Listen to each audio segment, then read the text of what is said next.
আসসালামু আলাইকুম প্রিয় দর্শক, চ্যানেল আই সংবাদে স্বাগত। আপনাদের সঙ্গে আছি আমি সামির হোসেন।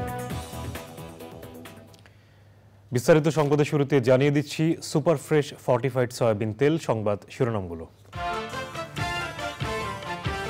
সারা দেশে ডেঙ্গু জ্বরে আক্রান্ত মৃত্যুর হার ঊর্ধ্বমুখী, জটিল উপসর্গ দেখা দিলে সময় মতো হাসপাতালে নেওয়ার পরামর্শ।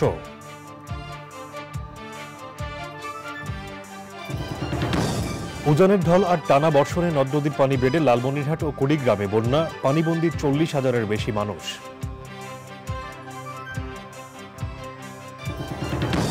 কুষ্টিয়ার খোকসায় সড়ক দুর্ঘটনায় 4 শিশু নিহত ও আহত 1 জন, কুরআন পড়ে ফেরার পথে মাইক্রোবাসের ধাক্কা। জাতিসংঘ অধিবেশনে যোগদান শেষে দেশে ফিরেছেন প্রধান উপদেষ্টা। সফরের কর্মতৎপরতা আন্তর্জাতিক সম্পর্ক এগিয়ে নিতে সহায়ক হবে মন্তব্য।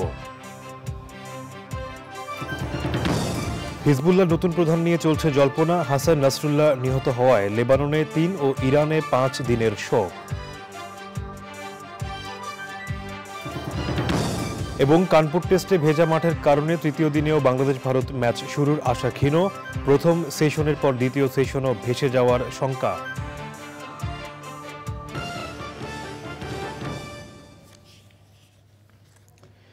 সংবাদ শিরোনামগুলো জানাচ্ছিলাম। এখনকার এই সংবাদ আয়োজন একই সঙ্গে চ্যানেল আইয়ের ইউটিউব চ্যানেল এবং চ্যানেল আইয়ের ওটিটি প্ল্যাটফর্ম আই স্ক্রিনে লাইভ স্ট্রিম হচ্ছে। এবার বিস্তারিত। ডেঙ্গুতে আক্রান্ত মৃত্যুর ঊর্ধ্বমুখী প্রকোপের মধ্যে চলতি মৌসুমে একদিনে সর্বোচ্চ 7 জনের মৃত্যু হয়েছে শুক্রবার। চিকিৎসকরা বলছেন, ডেঙ্গুজনিত মৃত্যু কমাতে জ্বরের রোগীদের ক্ষেত্রে বমি, পেট ব্যথা, রক্তচাপ কমে যাওয়ার মতো জটিল উপসর্গগুলো খেয়াল করে সময় মতো হাসপাতালে নেওয়া জরুরি। আর ঢাকার বাইরের রোগীদের চিকিৎসকদের পরামর্শ ছাড়া দূরের যাত্রায় রাজধানীতে না আসার কথা বলছেন বিশেষজ্ঞরা।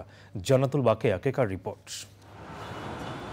চলতি মৌসুমে ডেঙ্গুর ঊর্ধ্বমুখী প্রকোপের এই সময়ে সাধারণ জ্বর সর্দি নিয়ে হাসপাতালগুলোতে মানুষের ভিড় বাড়ছে। এর মধ্যে উল্লেখযোগ্য সংখ্যায় শিশুরা আসছে জ্বর সর্দি কিংবা ডেঙ্গুর লক্ষণ নিয়ে। স্বাস্থ্য অধিদপ্তরের তথ্য অনুযায়ী চলতি মাসে এখনো পর্যন্ত ডেঙ্গুতে আক্রান্ত হয়ে মৃত্যু হয়েছে 67 জনের, এর মধ্যে 7 জন শিশু। জ্বর শুক্রবারের বিকাল থেকে অনেক জ্বর, বাবুর কালকের থেকে জ্বর, কিছু খাচ্ছে না। 3-4 দিন ধরে জ্বর ছিল, জ্বর থাকার পরে ডেঙ্গুটা টেস্ট করানো হয়েছে, তো ওটা নেগেটিভ আসছে, আর এখন আবার বাচ্চার জ্বর আসছে। চিকিৎসকরা বলছেন, সাধারণত ডেঙ্গু আক্রান্ত রোগীদের তৃতীয় দিন থেকে জ্বর ছেড়ে যাবার পর নানান জটিলতা দেখা দেয়। এ সময় রোগীর পেট ব্যথা, বমি, শরীরের নানান স্থান দিয়ে রক্তপাত এবং ডেঙ্গু শকের অন্যতম লক্ষণ আক্রান্তের শরীরে রক্তচাপ কমে যাওয়ার মতো পরিস্থিতি হয়। এসব জটিলতা দেখা দিলে রোগীকে হাসপাতালে নেওয়া জরুরি। 28 থেকে 12,000-এ নেমে গেল, তখনই আপনার ভর্তি রেখে দিল আর কি। আপনার তো এখানে ট্রিটমেন্টটা খুবই ভালো। আপনার ব্লাড রেট কম ছিল, তো এখন বাড়ছে। 21,000 ছিল, এখন 69,000 হয়েছে। আসছি মানিকগঞ্জ থেকে। একটা রোগী ধরেন হচ্ছে যে সে নিচ থেকে মনে করলো সে ঢাকা চলে আসবে, সে ঢাকা রওনা দিল, কিন্তু তার ব্লাড প্রেশার কম, সেটা জানে না। কিন্তু সে যদি হাসপাতালে যায়, তাকে হচ্ছে যে ডক্টর কি করবে, তাকে প্রথমে প্রেশারটা বাড়ানোর জন্য একটা স্যালাইন দিবে। স্যালাইন দিয়ে যদি তার অক্সিজেন প্রয়োজনে অক্সিজেন মেজার দিয়ে তারপর তাকে রেফার করবে। দেখেন, দুইটার মধ্যে কিন্তু পার্থক্য আছে। নিজে চলে আসা এবং নিজে গাড়ি ঠিক করে চলে আসা এবং ডক্টর রেফার করার মধ্যে পার্থক্য আছে। ওই জিনিসগুলো একটু সচেতন হলে মৃত্যু ঝুঁকি অনেকটাই এড়ানো যায়। স্বাস্থ্য অধিদপ্তরের তথ্য বলছে, চলতি বছর 1 জানুয়ারি থেকে এখন পর্যন্ত ডেঙ্গু জ্বরে আক্রান্ত প্রায় 29,000 রোগী হাসপাতালে ভর্তি হয়েছেন। মৃত্যু হয়েছে 150 জনের। এর মধ্যে ঢাকার দক্ষিণ সিটি কর্পোরেশনের বিভিন্ন হাসপাতালে মারা গেছেন সর্বোচ্চ 82 জন।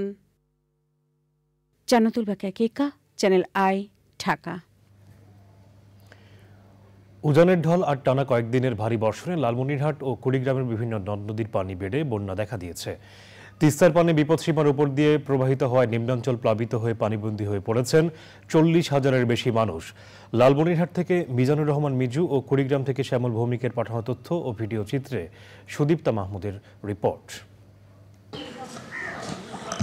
লালমনিরহাটে তিস্তা নদীর পানি বেড়ে বিপদসীমার ওপর দিয়ে বইছে। তিস্তা ব্যারেজ পয়েন্টে পানি বিপদসীমার ওপর দিয়ে প্রবাহিত হওয়ায় পানিবন্দী হয়ে পড়েছেন তীরের প্রায় 40,000 মানুষ। বসতবাড়ি ডুবে যাওয়ায় গবাদি পশু নিয়ে চরম দুর্ভোগে পড়েছেন বন্যা কবলিতরা। অনেকেই আশ্রয় নিয়েছেন রাস্তার ধারে। জেলার 5 উপজেলার 9টি ইউনিয়নে দেখা দিয়েছে খাবার আর নিরাপদ পানির সংকট।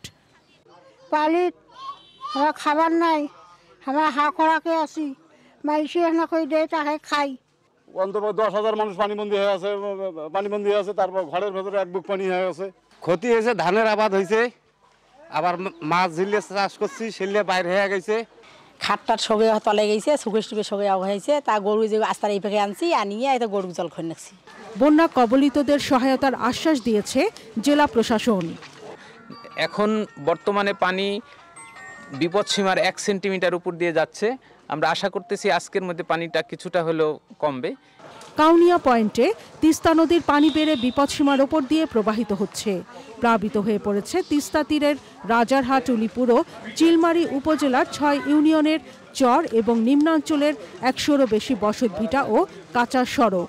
ধরলা, দুধকুমার ও ব্রহ্মপুত্রের পানিও বেড়েই চলেছে। লালমনিরহাট ও কুড়িগ্রামে বিভিন্ন এলাকার মাছের ঘের, বাদাম জমির রোপা আমন, আগাম শীতকালীন সবজি এবং মৌসুমি ফসলের ক্ষেতসহ বিস্তীর্ণ জমির ফসল ডুবে গেছে। কুড়িগ্রাম পানি উন্নয়ন বোর্ড জানিয়েছে, তিস্তা নদীর পানি বিপদসীমার ওপর দিয়ে প্রবাহিত হচ্ছে।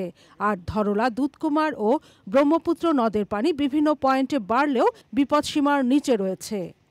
Sudipta Mahmud, channel I. কুষ্টিয়ার খোকসার শিমুলিয়ায় কোরআন পড়ে মসজিদ থেকে বাড়ি ফেরার পথে মাইক্রোবাস চাপায় আপন 2 বোন সহ 4 শিশু শিক্ষার্থী নিহত হয়েছে। আহত অবস্থায় কুষ্টিয়া জেনারেল হাসপাতালে চিকিৎসাধীন আরও 1 শিশু। এই ঘটনায় গ্রাম জুড়ে নেমে এসেছে শোক। আনিসুজ্জামান ডাবদুর পাঠানো তথ্য ভিডিও চিত্রে রাজীব আহমেদের রিপোর্ট।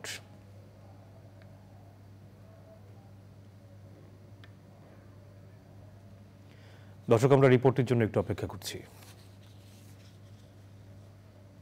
ফজরের নামাজ শেষে আপন 2 বোনসহ প্রতিবেশী 5 শিশু শিক্ষার্থী কোরআন পড়তে বাড়ির কাছে শিমুলিয়া কুঠিপাড়া জামে মসজিদে যায়। পড়া শেষে সকাল 6:45টার দিকে কুষ্টিয়া রাজবাড়ী মহাসড়কের পাশ ধরে বাড়ি ফিরছিল মারিয়া, মিম, তানজিলা, জুথি ও ফাতেমা। ঢাকা থেকে চুয়াডাঙ্গাগামী একটি মাইক্রোবাস পেছন থেকে ধাক্কা দিয়ে উল্টে খাদে পড়ে যায়। ঘটনাস্থলেই মারা যায় মিম। মারিয়া, তানজিলা ও জুথি হাসপাতালে মারা যায়। তারা 7ম শ্রেণীর শিক্ষার্থী। মসজিদে মক্তবে গেছিল, যাওয়ার পথে বাসায় ফেরার পথে পিছন থেকে ঢাকা ফেরত একটা হাইস গাড়ি তাকে পিছন থেকে ধাক্কা দিয়ে 4 জনকে মারি ফেলাইছে। ঘাতক মাইক্রো আপনার হচ্ছে ডাইন থেকে যায় বামে যায় হচ্ছে এই 5টা বাচ্চারই ডাইরেক্ট মেরে দেয়। পিছন থেকে মারছে, মানে ওখানে জায়গায় একটা মেয়ে মারা যায়, আর 3টা মেয়ে আছে হসপিটালে এসে মারা যায়, আর একটা মেয়ে আছে 2 ঠ্যাং ভাঙেছে আর একটা হাত ভাঙেছে, ওটা বেঁচে গেছে। দুর্ঘটনার খবরে এলাকায় শোক নেমে আসে। কুষ্টিয়া জেনারেল হাসপাতালে ভিড় করেন হতাহতদের স্বজনরা। 5 জন ছিল, 4 জন মারা গেছে আর 1 জন আহত। একই ফ্যামিলির 3 জন আর একজন প্রতিবেশী। আর বেটি প্রত্যেকদিন কোরআন শরীফ পড়তে যায়, আর বেটি প্রত্যেকদিন পড়তে যায় রে। আর বেটি আমার সাথে ফজরের নামাজ পড়েছে, কোরআন শরীফ নিয়ে চলে এলো, কলে আমি চলে গেলাম। আর বেটি পড়তে যায় দোয়ালে। দুর্ঘটনার পর মাইক্রোবাস চালক পালিয়ে যায়। Rajib Ahmed, channel I. নিউ ইয়র্কে জাতিসংঘ সাধারণ পরিষদের ৭৯তম অধিবেশনে যোগদান শেষে দেশে ফিরেছেন প্রধান উপদেষ্টা ডক্টর মোহাম্মদ ইউনূস। প্রধান উপদেষ্টা তার সফরসঙ্গীদের বহনকারী কাতার এয়ারওয়েজের ফ্লাইট রাত ৩টা ৩৫ ঢাকায় হজরত শাহজালাল আন্তর্জাতিক বিমানবন্দরে অবতরণ করে। বিমানবন্দরের সরকারের ঊর্ধ্বতন কর্মকর্তারা প্রধান উপদেষ্টাকে স্বাগত জানান। ডক্টর মোহাম্মদ ইউনূস মার্কিন প্রেসিডেন্ট জো বাইডেন সহ 12টি দেশের সরকার ও রাষ্ট্রপ্রধান এবং বিভিন্ন আন্তর্জাতিক সংস্থার প্রধানদের সঙ্গে সাক্ষাৎ করেন এবং সাইডলাইনে 40টি উচ্চ পর্যায়ের বৈঠকে অংশ নেন। 27শে সেপ্টেম্বর জাতিসংঘ সাধারণ পরিষদের অধিবেশনে বাংলায় ভাষণ দেন প্রধান উপদেষ্টা। প্রধান উপদেষ্টা গত 23শে সেপ্টেম্বর জাতিসংঘ সাধারণ পরিষদের অধিবেশনে যোগ দিতে নিউ ইয়র্ক পৌঁছান। তিনি সফরকালে খুবই কর্মব্যস্ত সময় পার করেছেন। বাংলাদেশের কোনো সরকার প্রধানের জাতিসংঘ সাধারণ পরিষদের অধিবেশনে যোগদানের এত কম সময়ে সবচেয়ে সফলতম সফর এটি। জাতিসংঘ সাধারণ পরিষদের অধিবেশনে দেয়া ভাষণে বিশ্বকে নতুন বাংলাদেশের সাথে নতুনভাবে সম্পৃক্ত হওয়ার আহ্বান জানিয়ে প্রশংসা কুড়িয়েছেন অন্তর্বর্তী সরকারের প্রধান উপদেষ্টা প্রফেসর মোহাম্মদ ইউনূস। যুক্তরাষ্ট্র সফরের প্রধান উপদেষ্টার কর্মতৎপরতা বিশ্বের সাথে বাংলাদেশের অর্থনৈতিক ও কূটনৈতিক সম্পর্ক এবং অংশীদারিত্ব এগিয়ে নেয়ার ক্ষেত্রে বড় অবদান রাখবে বলে মনে করছেন বিশ্লেষকরা। তারা বলছেন, যোগ্য বিশ্বনেতার মতোই জাতিসংঘে বক্তব্য দিয়েছেন অন্তর্বর্তী সরকারের প্রধান উপদেষ্টা। যুক্তরাষ্ট্রের নিউ ইয়র্ক থেকে চকর মালিথার report. His Excellency Mohammed Yunus, Chief Advisor of the Interim Government of the People's Republic of Bangladesh. জাতিসংঘ সাধারণ পরিষদের অধিবেশনে প্রফেসর মোহাম্মদ ইউনুসের ঐতিহাসিক ভাষণ। বাংলায় ভাষণ দেওয়ার রেয়াজ অব্যাহত রাখেন তিনি। ভাষণে অধ্যাপক ইউনুস বাংলাদেশের রাজনৈতিক পরিবর্তন ও অন্তর্বর্তী সরকার গঠনের প্রেক্ষাপট তুলে ধরেন। আমাদের ছাত্র ও যুব সমাজের আন্দোলন প্রথম দিকে মূলত ছিল বৈষম্য বিরোধী আন্দোলন, পর্যায়ক্রমে তা গণ আন্দোলনের রূপ নিয়েছে। ইসরায়েল, গাজা, রাশিয়া, ইউক্রেন যুদ্ধের মতো বৈশ্বিক সংকটও উঠে আসে তার বক্তব্যে। রোহিঙ্গা সংকট, জলবায়ু পরিবর্তন, অভিবাসন ও কৃত্রিম বুদ্ধিমত্তা ব্যবহারের ক্ষেত্রে সতর্কতার বিষয়টিও স্থান পায় ভাষণে।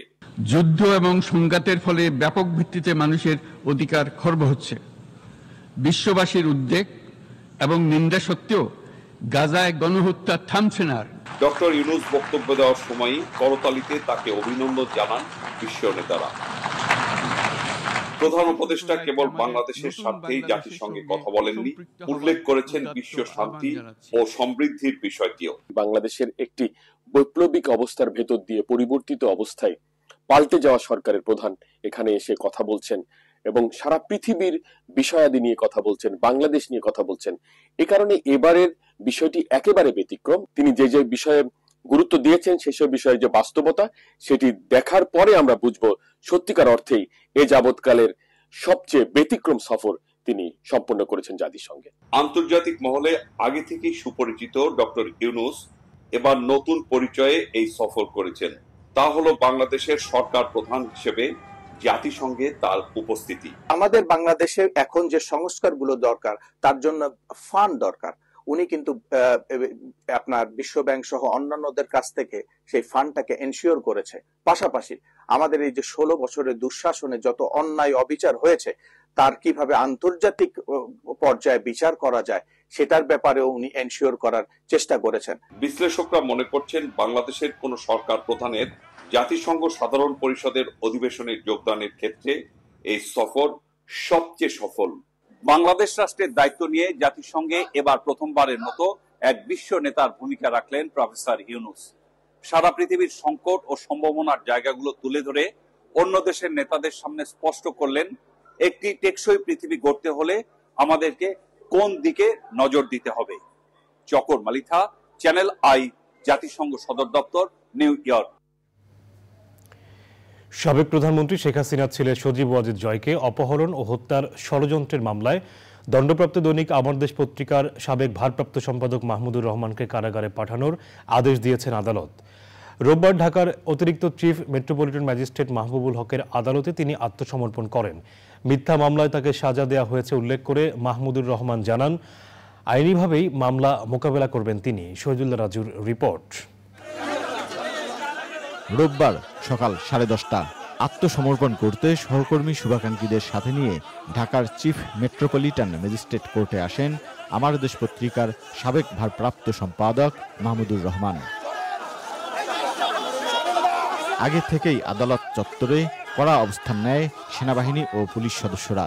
আইনজীবী সহ আদালতে হাজির হন মাহমুদুর রহমান, জানান মিথ্যা মামলায় তাকে সাজা দেওয়া হয়েছে। নিজের মেরুদণ্ড সোজা রাখতে হবে এবং মেরুদণ্ড সোজা রাখবার জন্যই আমি এই সিদ্ধান্ত নিয়েছি যে আইন যেটা আছে বাংলাদেশে সেই আইন অনুযায়ী আমি কার্ডে সারেন্ডার করব এবং আমি লড়াই অব্যাহত রাখব, যদিও এই মামলা সর্বৈব মিথ্যা এবং একটা উদ্ভট মামলা।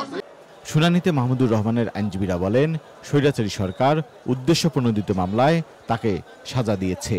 শুনানি শেষে বিচারক মাহমুদুর রহমানকে কারাগারে পাঠানোর নির্দেশ দেন।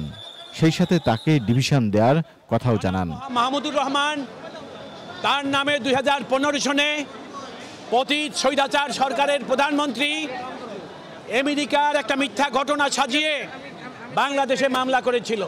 ঘটনাস্থল আমেরিকায়, সেইটাকে কারসাজি করে বাংলাদেশে ঘটনাস্থল দেখিয়ে সেই মামলা করেছেন জনাব মাহমুদুর রহমান। তাকে একবার হত্যা করার চেষ্টা করেছিল, জোর করে দেশ থেকে বের করে দিয়েছে। সেই মাহমুদুর রহমান স্বৈরাচার সরকার পতনের পর বাংলাদেশে আসছেন, আজকে তিনি স্বেচ্ছায় আদালতে এসেছেন। সাজার বিরুদ্ধে আপিল করার কথা জানান তার আইনজীবী।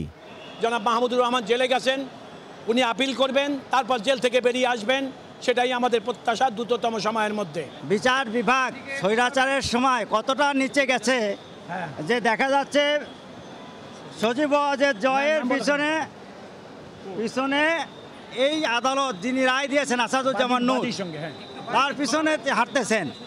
যদি ভিকটিমের পিছনে, বিচার প্রার্থীর পিছনে আদালত হাঁটে, পৃথিবীতে এরকম ঘটনা আর একটা নাই। সাজা দেয়া বিচারকের সমালোচনা করে আইনজীবীরা জানান, গত 15 বছর আইন আদালত সবকিছুই চলত শেখ হাসিনার ইচ্ছে মতো। Shahidullah Raju, channel I, Dhaka. রাজধানী নিউ মার্কেট থানার হত্যা মামলায় সাবেক আইজিপি চৌধুরী আব্দুল্লাহ আল মামুনকে 4 দিন ও ঢাকা দক্ষিণ সিটি কর্পোরেশনের 26 নম্বর ওয়ার্ডের সাবেক কাউন্সিলর হাসিবুর রহমান মানিকের 5 দিনের রিমান্ড মঞ্জুর করেছেন আদালত। সকাল 10:15টার দিকে রাজধানী চিফ মেট্রোপলিটন ম্যাজিস্ট্রেট আদালতে আসামিদের হাজির করলে এই নির্দেশ দেন বিচারক। একই মামলায় সাবেক আইনমন্ত্রী আনিসুল হক ও সাবেক প্রধানমন্ত্রী শেখ হাসিনার উপদেষ্টা সালমান এফ রহমানকে গ্রেপ্তার দেখিয়ে কারাগারে পাঠানোর নির্দেশ দেন আদালত। এছাড়া মিরপুর থানার অপর এক হত্যা মামলায় সাবেক মন্ত্রী আসাদুজ্জামান নূরকে গ্রেপ্তার দেখিয়ে কারাগারে পাঠানোর আদেশ দেন বিচারক।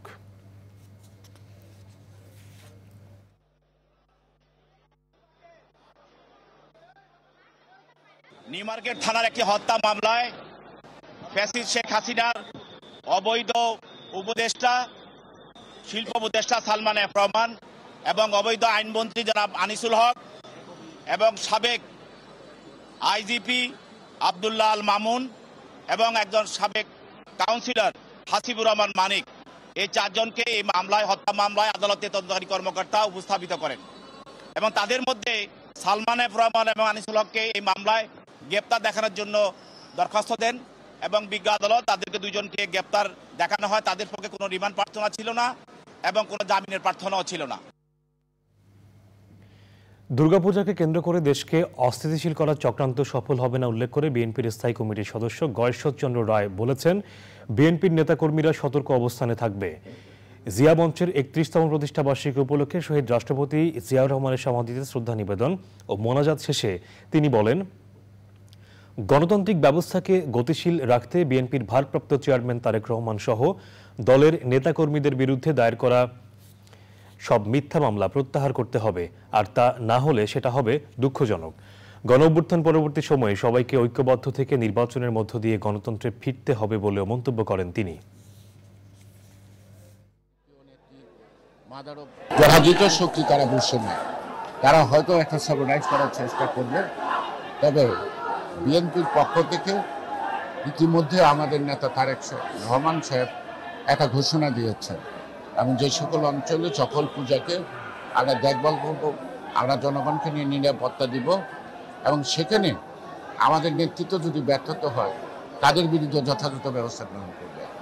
আমি আশা করি কুচক্রী মহল যতই চেষ্টা করুক, জাতির কপালে কলঙ্ক লেপন করার সকল অপচেষ্টা আমরা অত্যন্ত কঠিন হাতে মোকাবেলা করব।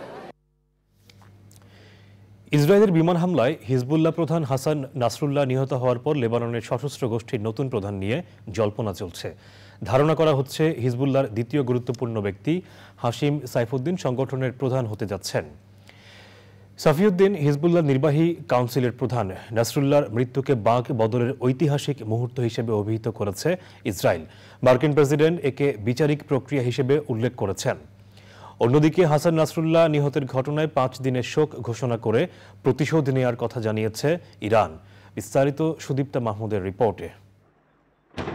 ইসরায়েলের সামরিক বাহিনীর দাবি, স্থানীয় সময় শুক্রবার রাতে লেবাননের রাজধানী বৈরুতে হিজবুল্লাহর কমান্ড সেন্টার লক্ষ্য করে বিমান হামলা চালানো হয়। এতে হিজবুল্লাহ প্রধান হাসান নাসরুল্লাহ নিহত হন। লেবানন ভিত্তিক সশস্ত্র সংগঠন হিজবুল্লাহর প্রধান হাসান নাসরুল্লাহকে এ মাসের শুরুতেই হত্যার পরিকল্পনা করা হয়েছিল বলে জানিয়েছেন ইসরায়েলের প্রতিরক্ষা বাহিনীর মুখপাত্র রিয়াল অ্যাডমিরাল ড্যানিয়েল হ্যাগারি। নাসরুল্লাহকে হত্যার তীব্র নিন্দা জানিয়েছে হামাস। এই হত্যাকাণ্ডকে কাপুরুষোচিত ও সন্ত্রাসী কর্মকাণ্ড বলে উল্লেখ করেছে তারা। আর ইয়েমেনে ইরানপন্থী সশস্ত্র সংগঠন হুতি এ ঘটনায় শোক প্রকাশ করে বলেছে নাসরুল্লাহর এই মৃত্যু আত্মত্যাগের শক্তিকে আরও বৃদ্ধি করবে। নাসরুল্লাহ নিহত হওয়ার পর হিজবুল্লাহ জানিয়েছে ইসরায়েলের বিরুদ্ধে তাদের যুদ্ধ অব্যাহত থাকবে। মার্কিন প্রেসিডেন্ট জো বাইডেন নাসরুল্লাহর হত্যাকে ন্যায় বিচারমূলক ব্যবস্থা হিসেবে উল্লেখ করেছেন।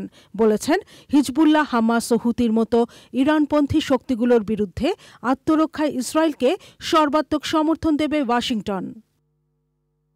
ইরানের সর্বোচ্চ নেতা আয়াতুল্লাহ খামেনি বলেছেন, নাসরুল্লাহর মৃত্যুর ঘটনাকে বিনা চ্যালেঞ্জে ছেড়ে দেওয়া হবে না। জাতিসংঘ নিরাপত্তা পরিষদের জরুরি বৈঠক ডাকারও আহ্বান জানিয়েছেন তিনি। বৈরুতের গভর্নর বলেছেন, তার দেশ স্মরণকালের মধ্যে সবচেয়ে কঠিন সময় পার করছে।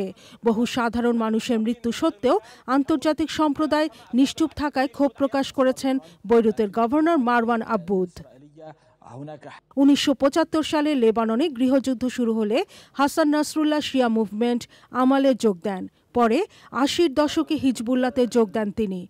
1992 সালে মাত্র 32 বছর বয়সে হিজবুল্লাহর প্রধান হন হাসান নাসরুল্লাহ।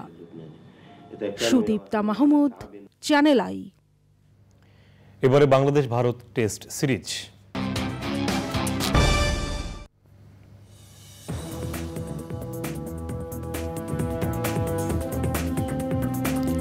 বিরতির পর আবারও আমন্ত্রণ।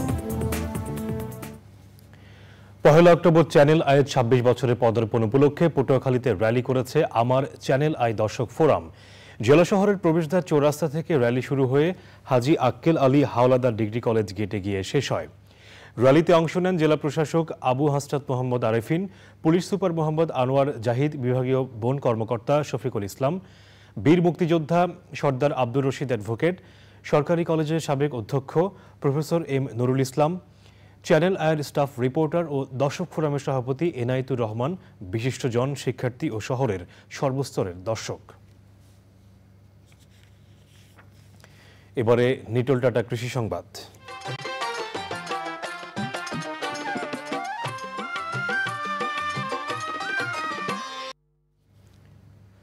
যশোর হর্টিকালচার সেন্টারটি এখন উন্নত মানের ফলদ, বনজ ও ঔষধি গাছের বিশাল সংগ্রহশালায় পরিণত হয়েছে। এখানকার বিভিন্ন জাতের মাতৃগাছ থেকে বিশেষ প্রযুক্তির মাধ্যমে চারা ও কলম তৈরি করে তা ছড়িয়ে দেওয়া হচ্ছে কৃষক পর্যায়ে। মানসম্মত উন্নত জাতের এই মাতৃগাছের চারা ও কলম কিনতে প্রতিদিন ভিড় জমান বৃক্ষপ্রেমীরা।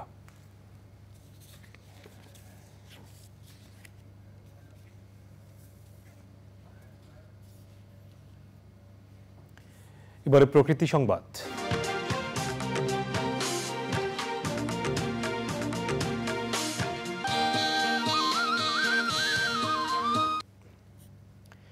পরিবেশ বান্ধব বাংলাদেশ ও জীববৈচিত্র্য রক্ষায় দীর্ঘদিন ধরেই কাজ করছে পরিবেশবাদী সংগঠন বিডি ক্লিন বাংলাদেশ। এরই অংশ হিসেবে শরীয়তপুরের জাজিরায় পরিত্যক্ত খাল পুনরুদ্ধার অভিযান করেছে বিডি ক্লিন। স্থানীয় প্রশাসন ও স্বাস্থ্য বিভাগের সহযোগিতায় এতে অংশ নেয় স্কাউট সদস্যসহ সাধারণ মানুষ।